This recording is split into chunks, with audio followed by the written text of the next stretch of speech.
You ever hear the story about the man who begged for a son, but when fate handed him twin daughters, he threw them out like yesterday's news and years later?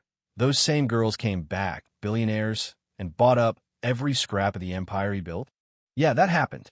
It's not a fairy tale, not some fable your grandma tells at bedtime. This is karma, African style, and I'm about to walk you through it. So, his name was Chief Zuberi Mwamba, and if you'd asked anyone from Lagos to Cape Town, they'd tell you he was the Lion of Legacy. The guy owned diamond mines, luxury high-rises, entire city blocks. His name was basically currency, passed down like a crown from chief to chief, generation after generation. But to Zuberi, all that power meant nothing if he couldn't pass it to his son, someone to carry the name, to keep the lion roaring.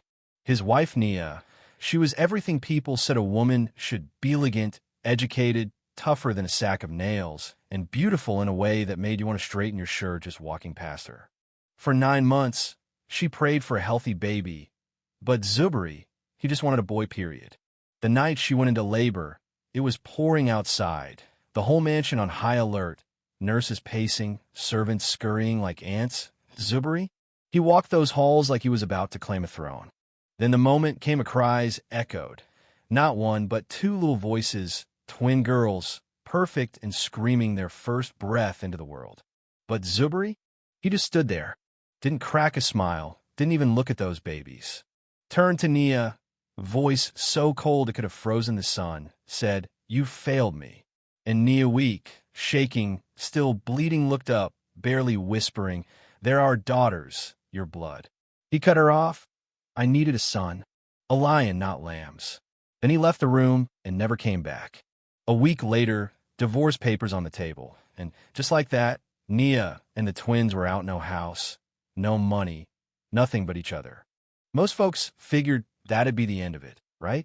A woman cast out, 2 babies on her hip, the world ready to swallow her whole.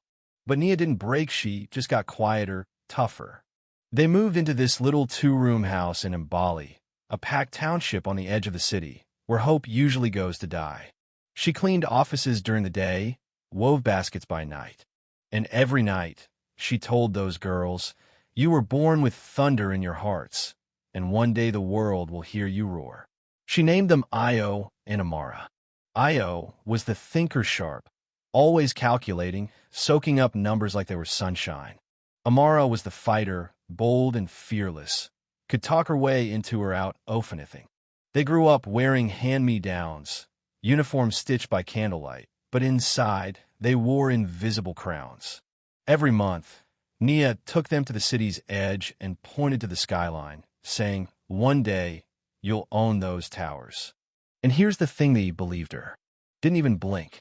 Meanwhile, Zuberi remarried a woman half his age, got that precious son, Zuberi too. The press lost their minds finally, and air, headlines, baby photos, the whole circus. But the kid? Spoiled, always sick, more into candy and video games than empires. Zuberi couldn't or wouldn't see it. As long as the kid was a boy, that was enough. Back in Mbali, Io and Amara weren't just surviving, they were hustling. By 10, Io could balance a ledger faster than most adults. By 11, Amara was speaking to women in the township, teaching them to stand tall.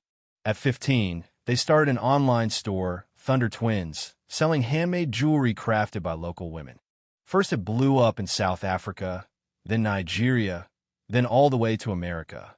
By 20, they'd made it onto Africa's top entrepreneurs list, and Nia just watched from her little house, victory glowing quietly in her eyes. Then the twist: Zuberi's company, Mwamba Holdings, made a terrible deal with a corrupt government. Stock prices nosedived, investors bailed. That's when Io and Amara made their move. Through a shell company, they started buying shares. Quiet, strategic, under everyone's radar. Within a year, they owned 42%, enough to call the shots. Nobody in the media noticed, but the board sure did. At the annual shareholders meeting, Io and Amara walked in dressed, not in showy jewels, but gold thread suits, hair braided like queens, calm as a sunrise. Zuberi showed up late, still thinking he owned the place. The chairman announced new majority shareholders, and Zuberi actually laughed. Who dares take my company? The doors opened, his daughters stepped in. Silence dropped like a stone. Io simply said, "Hello, father." "Amara? We came to collect what you threw away." You could feel the air crackle. For once, the lion didn't roar. Io dropped a folder on the table. Legal docs, ironclad. Every acquisition by the book. No tricks, no chitty. Just business. Amara leaned in, voice sharp as glass. "Now, Mr. Mwamba, we make the decisions."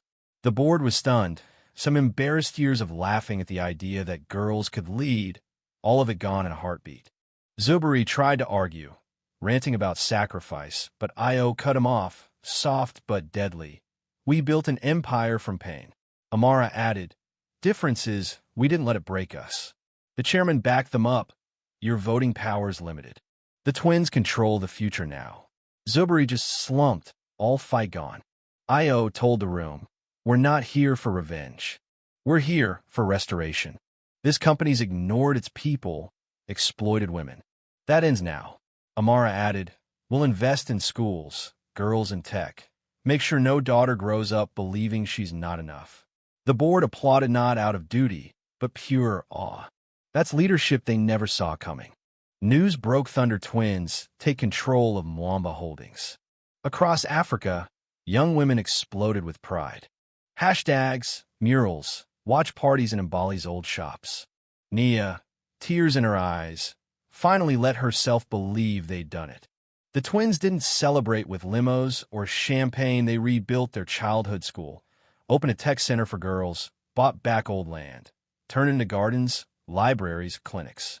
Where they walked, legacy followed. And Zuberi? Alone in his mansion, wife gone, son drifting, just him and old regrets. He sat with a photo from the hospital the day the girls were born, a picture he'd never looked at until now. He whispered, "I was wrong." Months passed, and something shifted. The girls heard their father was secretly selling off family land, including ancestral village plots. Instead of confronting him, they sent a generous offer under a fake buyer's name. He refused. The next day, Zuberi called their office. "Io answered."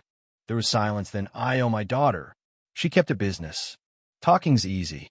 Raising daughters isn't." Then she hung up. That night, Nia told the girls, "Forgiveness frees the giver, not the one who hurt you." Amara asked, "Did you forgive him?"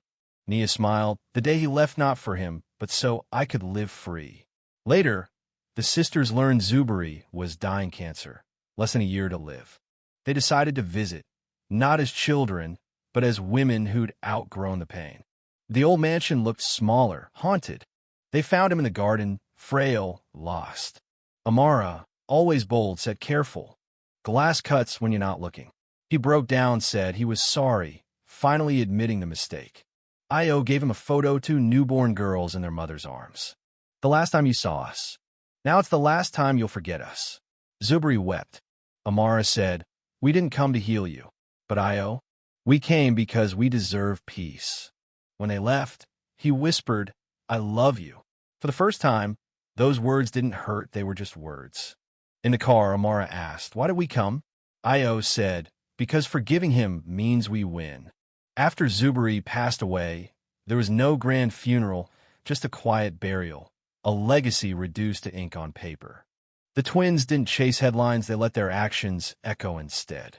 Girls painted murals, mothers told daughters, "Be like the Thunder Twins." Their company shifted scholarships, clinics, startup accelerators for women, a foundation named for Nia, lifting thousands out of poverty. A reporter asked them, "Do you believe your father changed?" Amara said, "I believe he tried." Io added, "Sometimes trying is all anyone has left." Asked what's next, Io stared straight at the camera. "We're done proving ourselves. Now, we help others remember who they are." And if you ask me, that's what real legacy looks like. It's not about the gold, the towers, or the name on a building. It's about turning pain into power and letting the world see you were never born to be an heir, you were born to be a legend. So, what do you think? Folks, is justice really served when those who were thrown away come back to lead? Or does true healing only happen when the ones who broke you finally say they're sorry? Let me know. Let's talk about what real justice, forgiveness, and power mean in our world today.